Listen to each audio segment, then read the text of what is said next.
The Snowden revelations keep on coming, with the latest one hitting a target away from home, exposing the efforts of British intelligence agencies, the GCHQ, to keep their practices out of the public eye for fear of legal action.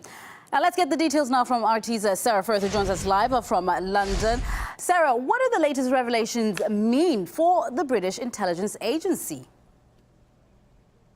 Well, another day and yet more damaging revelations for GCHQ. Now, these documents reveal the lengths that GCHQ went to and the long fight that they had in against making the intercept information available as evidence in criminal trials. Now, one of the memos in this latest tranche of documents detailed that one of the main concerns was that reference in evidence in criminal trials to agency practices could lead to a damaging public debate on the extent of the interception of communications. Now, of course, ironically, that public debate already underway, in most part due to the Edward Snowden papers revelations. Indeed, in a couple of weeks' time, we're going to see the heads of MI5, MI6, GCHQ, for the first time ever, giving information in public as they're questioned over the Edward Snowden revelations.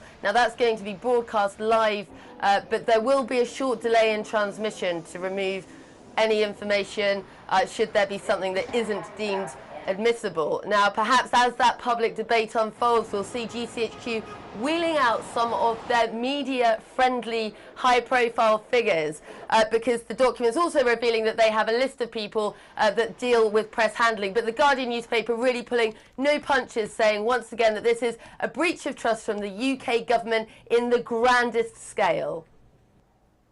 Right, thank you. That's Sarah Firth in London, bringing us the latest update on this ongoing story.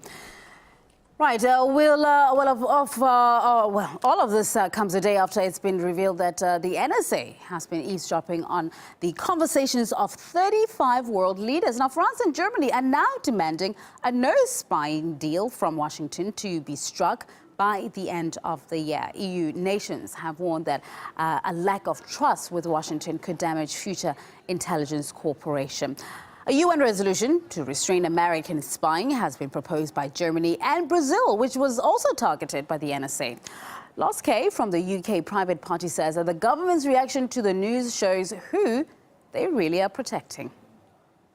Revelations of the monitoring of world leaders' phones has showed the breathtaking double standards of our ruling elite. Suddenly, when it's a case of Frau Merkel's telephone being tapped, then we have the likes of Guy Verhofstadt speaking out and saying it's a real scandal. When actually, when it's a case of ordinary citizens, that's what the real scandal is. The real scandal is the true extent of mass surveillance in the EU and, of course, beyond. Mr. Kay also pointed out that British Prime Minister has been quite reluctant to keep a firm stance on global surveillance.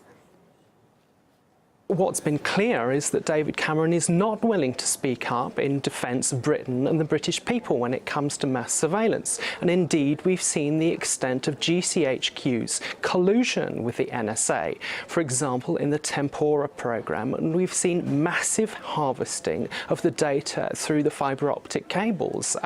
So I'm afraid we need to start to take responsibility in the United Kingdom. Despite European heads of state voicing their dissatisfaction with Washington and its monitoring practices, the angry words don't seem to have turned into any kind of action. A former UN diplomat, Lode Venust, explains why. In the few weeks after the media toned down a bit the issue, they will just go on as business as usual. That is my expectation. They will not take any real measures. It will remain statements meant for public opinion.